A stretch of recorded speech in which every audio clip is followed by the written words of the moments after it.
everybody, welcome back to my anime channel, Gizanime. Today we're going to be doing another figure unboxing. Yay!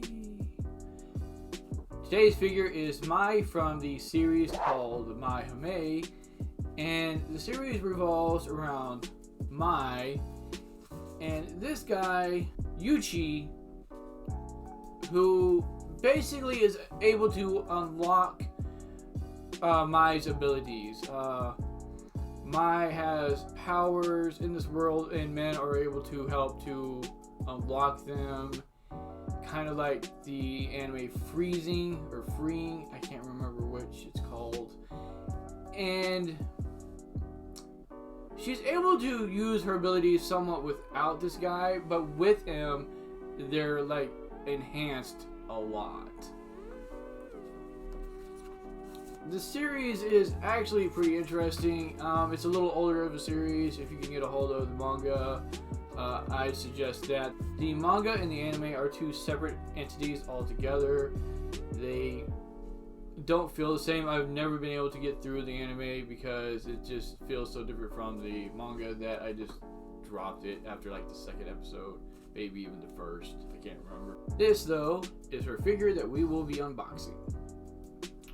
So with that said, let's get on to this unboxing and see what it's all about.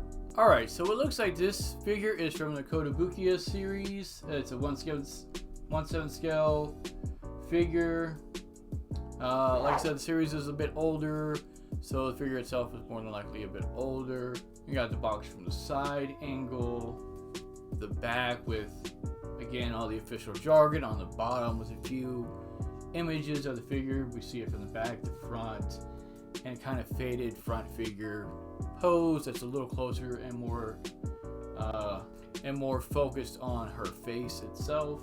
And for a bit of a bonus, as everybody can tell now, I finally got my rotating figure base. So yeah, pretty hyped about that. Nothing expensive, but it helps to make everything seem a little more professional, right? Well, that's it. Now let's get into this box, see what she's all about, and I'll see you there. And as always, we start with the base first. The base is nothing special. It's not clear, but there's really nothing going on with it still, so there's that. Alright, so starting off with the figure, we have her feet. There's a little bit of detail in her shoes and the socks. We've got like some coloring on the top of the socks, so they're more like sports socks. The shoes look really nice with a little bit of detail, like I said, which is probably more than most older figures had. So as far as an older figure is concerned, I'm pretty sure that they went above and beyond the norm. Alright, then with the rest of her, we have her skirt, which has a few folds and creases in it to show some kind of movement or wind type effect, as well as her scarf, which looks like it's flowing behind her. So there must have been a really big, large gust of wind that blew by her, at least indicated by this pose itself. We have her jacket, which is like a mustard type yellow, which is a little off-putting. I'm not sure if that's the original color in the anime or the manga, but the color itself to me seems to kind of flat, and I would have liked something a little more vivid, maybe a brighter type brown. I really don't know if you can get like a bright brown. Maybe a darker brown actually would have been better than this mustard type brown color. The scarf itself is a really light burgundy or red, and I definitely would have preferred it to have been, again, a brighter color, a brighter red or something to that effect. That's just me though. The colors seem a little flat on this figure, but as an older figure, I figured maybe they just didn't really think about those kind of things. Moving on to her hair, it's a orange color and then bleeds down into a brown. So there's a little bit of gradient going on with her hair. As you can tell, there's also quite a few strands going. So they've put a lot of detail into the hair. There's a lot of creases to show, you know, the different again, strands in it and different the flow of it all together.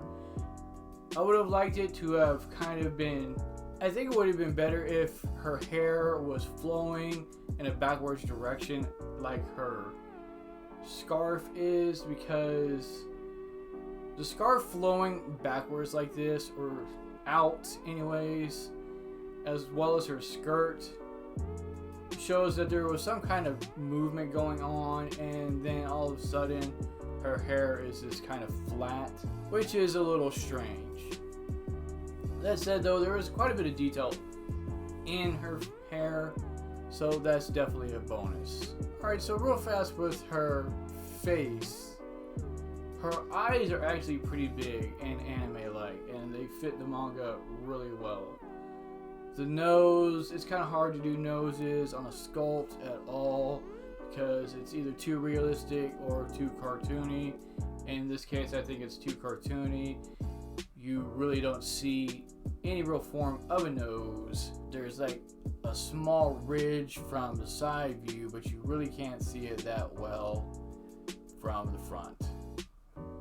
And her mouth is little more than a pink line below her nose. So that is a bit lacking, I would say. But overall, not too bad. I don't know if y'all can hear in the background too, this rotating bass is making a lot of noise.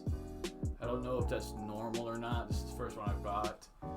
So if it's not, let me know so I can send it back and maybe get a new one. Let me know what you all think down in the comment section below. Let me know if there are any figures you are looking out for and hoping to see on this channel or to get for yourself in the future. And I will see you all again next time.